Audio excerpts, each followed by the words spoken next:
never slow up, no I don't take shit. I got no love for the fakeness. If you wanna play tough and wanna hate this, I'll always show up. I don't ever slow up, no I don't take shit. I got no love for the fakeness. If you wanna play tough and wanna hate this, I'll always show up and make a statement. What's up? Welcome back to the channel. It's your guy Dan, and tonight we have our September 24th, 2024 Raw review. I was somewhat entertained, and then I was highly entertained. Let's get to it. A lot happened, but a lot did not happen. Oh yeah, let's get to it. We opened up the night. They started showing all the superstars coming in, and these were all just the main characters for tonight. They showed all the main characters right beginning. Bron Breakker with his title. He's got a match against Jey Uso in the main event of tonight. Then you had Jey Uso, the YEET Master, the main event. He will be in the main event versus Bron Breakker for the intercontinental title. Drew McIntyre is going to do a promo. A lot of us thought that maybe, just maybe, CM Punk showed up tonight. Stay tuned. Then Liv and Dom showed up in the lowrider. This is the same lowrider they sell at Walmart and Target for the kids and collectors like myself. I have two of them. Don't ask. It's the exact same one, paint job and all. And it was looking fly. Even Dom did the little for Liv. She looks like she was having fun. Oh man. Yeah, look at that face. She's from the streets. But they were interrupted by Bronson Reed and Braun Strowman still fighting in the back. We don't know what time this started, but it didn't stop them at all. It was actually a little bit of comic relief. So we get a shot of Liv and Dom coming out. They're talking. Dom is trying to flex, which is hilarious. Dom is a great heel, and he doesn't even have to say a word. He doesn't even have to wrestle. People hate him. That is true heel heat, people. True heel heat. Liv is a heel right now. They're both members of the Judgment Day. She is supposedly the ringleader with Finn Balor. We know which way that's going to go. Oh, look at that. That's so cute. Oh my god. Even though Dominik looks like a pedophile. He looks like an Uncle Touchy. And then they were born saying she was going to beat Rhea at Bad Blood. Then Mommy's music hit. And looking fine as ever as her alternative self. She comes down the ring, promises that she's not here to hurt nobody. And goes through it basically. And she's like, oh yeah, Dom, by the way. Ooh, I went too fucking fast. My bad, guys. She goes, since you like to get involved with these matches, talk to Adam Pearce, you will be at ringside, but you will be dangling from a shark cage above the ring. It's been a while since we used a shark cage. I'm not gonna lie, but at the same time, not really. I don't get it, but at the same time, this is going to be entertaining to watch him up there. The whole time, Dom was like, I can't go back behind bars. Do not go behind bars. I won't make it. No. It was hilariously done. Rhea said, oh yeah, about me touching you? Yeah, lad. Headbutts her, and Liv went down. It was beautiful. Got a good pop. I enjoyed this segment. It was a good segment. It was just a setup for Bad Blood. So I'm alright with that. She looks so pissed. Then Adam Pearce is in the back. They're talking about the Bronson Reed, Braun Strowman issue. They're also talking about the Dom issue. Dom and Liv did go to Adam Pearce about the whole shark cage thing. And Dom's like, I can't go back in. I'm not going to go back in. You can't make me. And he goes, Pearce goes, you're always interfering with their match. He goes, that wasn't me. That was Tom. I died. I laughed my ass off because you knew Tom and Nick. When R-Truth was trying to be part of the Judgment Day, he separated Dominik to Tom and Nick. Garrett callback, hilariously done. Congratulations. Our truth's not even on our TV and he's making us smile. Next we got the Ludwig Kaiser versus Sami Zayn. It was a good back and forth. I'm not really big on the Sami Zayn train anymore. I don't like him as a singles, if that makes any sense. I do not think he needs to be in the world title picture. He is a mid-card title kind of guy or tag team. Honestly, I think he's a way better tag team partner than he is a singles wrestler. That's just my opinion. Now, if he was the cleanup exact and then go to do the El Generico gimmick, I would be behind that. I would totally be behind that. But right now, to me, he just looks like a bum, bro. He does. Look at him. He just looks like... I loved him in the Bloodline. I love him when he's in those type of stories, but when he's a singles competitor, I'm just not interested in him. In the words of Triple H and Stephanie, to me, he's a B+ player. And that's just my personal opinion. You can hate it, you can love it. He got the Luva kick, and he pinned Ludwig Kaiser for winning. Gunther came out. Gunther played to the crowd. He's like, Sammy, you know, you've been trying to ask for a match and all that stuff. And he goes, and I think Ontario, California deserves an answer. In true heel fashion, he goes, not tonight, and smiles and leaves. Backstage, we get the New Day. Kofi's trying to reminisce with him. He brought out the trombone, the Booty-O's box, and he's like, you know, we need to get back. This is some of our greatest times. And then Xavier goes, I don't want to live in the past. When we were doing that kind of stuff, we were tag team champions. We could get away with that kind of stuff. He goes, but now we have to be more serious. And before that, Creed wasn't looking. And a team member came up with a unicorn horn and a platter of pancakes, and Kofi was like, oh. American Made came back there, made fun of him a little bit. Xavier made fun of them, and then he's like, watch out behind you, there's Uncle Howdy. They flipped out, and then basically they got a match. And so that's where we're at right now. We got the New Day versus American Made, aka bootleg Team Angle. But it was against the Creed brothers. They were just ringside to help out. It was a long match, and unfortunately, due to some kind of circumstances, New Day lost. When they were in the back talking about everything, they were all right, cool with each other because it was a legitimate loss. It wasn't like some fuckery happened. LWO came down, Rey Mysterio, to talk to the New Day and apologize for the week prior. And then Xavier fucking went off on Rey Mysterio. This is how you know he's gonna be a heel. It's great. I'm here for it. I'm ready for that. I'm ready for the Austin Creed heel turn on everybody. I want him to be a bad guy. He's been the lovable guy so long. He took digs at Ray, and I just believe that will be his first match. Oh yeah, he was pissed. Sheamus, we got a quick little back filler with Sheamus. Basically, Jackie Redmond was asking about done. He goes, call him Butch. That is his name. Everyone speak of him as he is Butch. Of course, everyone got into it. Pete Dunne's not there this week. Then we got a weird symbol on the screen, and I don't know what this is for.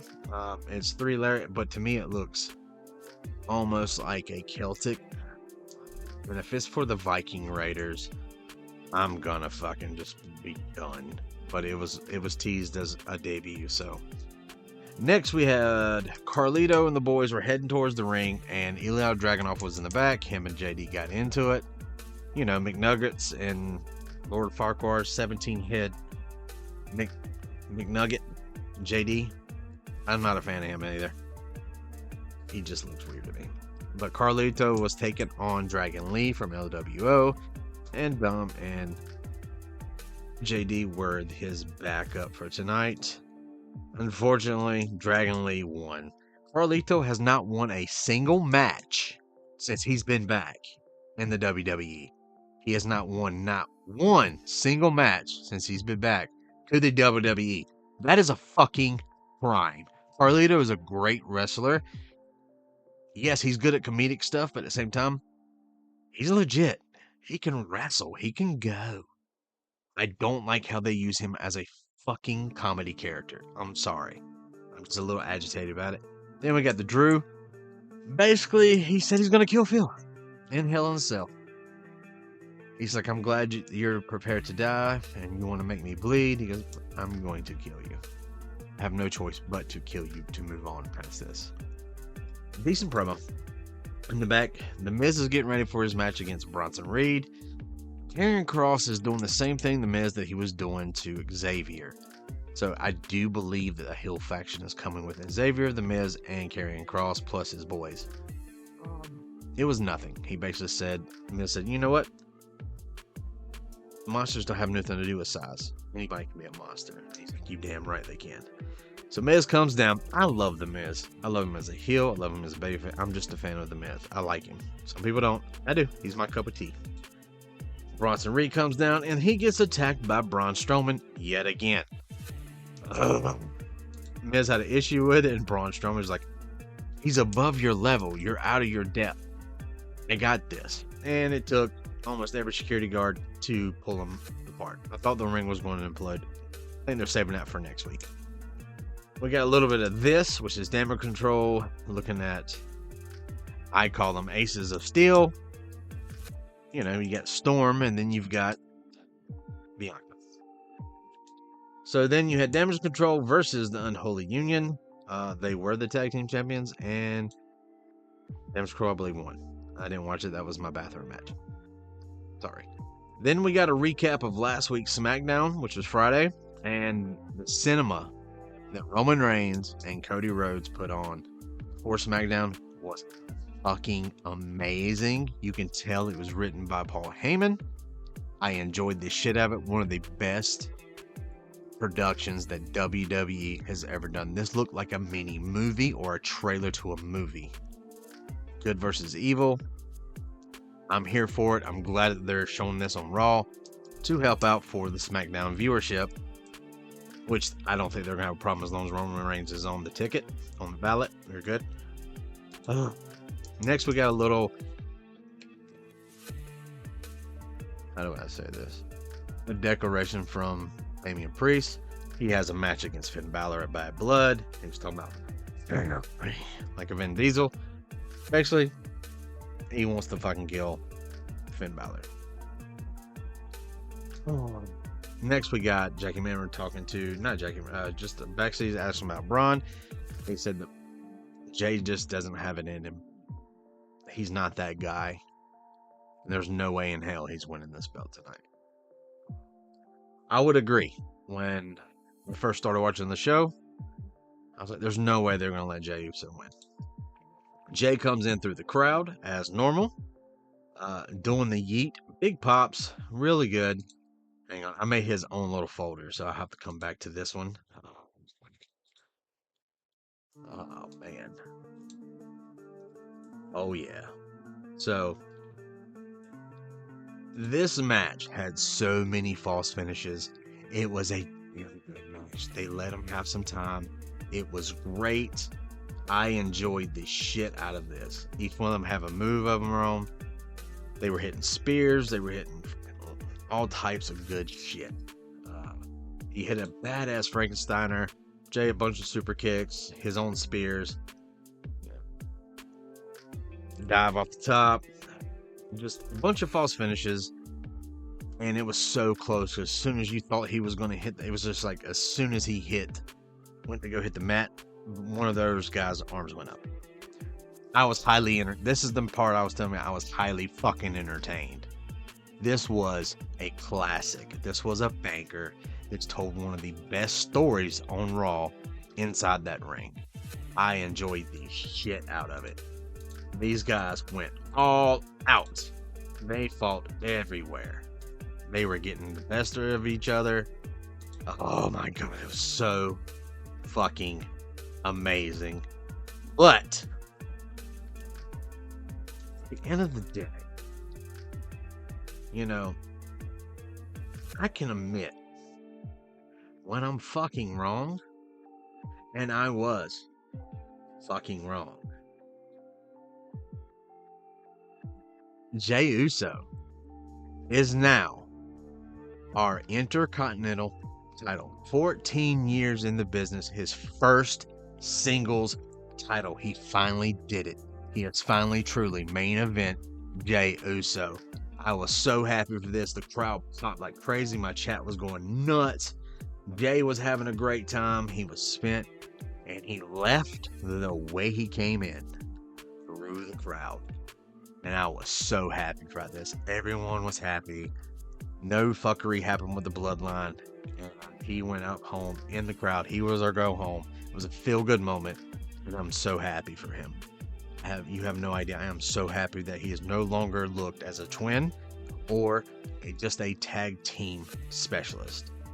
Now we have main event Jey Uso. Here's the funny thing. One more title reign from another title, world title or undisputed. He's a triple crown. 14 years. And he's so close for that. He won his first independent title. And I'm so proud of him. I'm so happy that they pulled the trigger on him. And it was so great. Mommy was at the very top of the stadium, yeeting with the fans. I could not have had a better time in the ending and closing of Monday Night Raw. If I was had to rate this show, without the Jey Uso match, it would be a 5.5. With the Jey Uso match and the moment we got, it's a 9. I cannot. I mean, it's just the Glazer in me. I have to give it a 9. Those boys wrestled their ass off. It was a feel-good moment. I don't know how long it's going to last with Jey with that title, but I am so happy for him. You have no idea. That was awesome tonight. So I must go back and on my Friday SmackDown video, I may have got some bad information. Not sure at this time. I know that WWE has filed for some trademarks. I know the Lucha Bros have filed for some trademarks. I know that supposedly they have merch already being made. But here's my thing. The Lucha Bros have not come out and said, yes, we're coming. Or wait and see. They've denied it. I don't know if Tony Khan is holding them for the injury stuff. Or they're just trying to make it a surprise. But for right now, I have to say, they're not coming to WWE. But I don't think they're coming to WWE. Just my thought process. That's it. But thank you guys for coming out. I enjoyed the hell out of Monday Night Raw. If it wasn't for that last match, I would not have fun. Because the first half of the show, I was like this in my chair. It was brutal. It was brutal. All right, guys. Thursday, 7:30ish, right here on Facebook, YouTube, Twitch, Instagram. It's the Wolfpack Wrestling Podcast, where we give all news, rumors, we play fun games, we have a good time, we interact with the chats, we do answer and Q&As. So if you want to hear more of the takes from more than just one, please give them a shout out. They're also on YouTube. Their link should be in my bio. If not, I will link it into the end of this video. Like I said, guys, I appreciate y'all coming out watching the video, and I'll see you next time. And as always, be good people.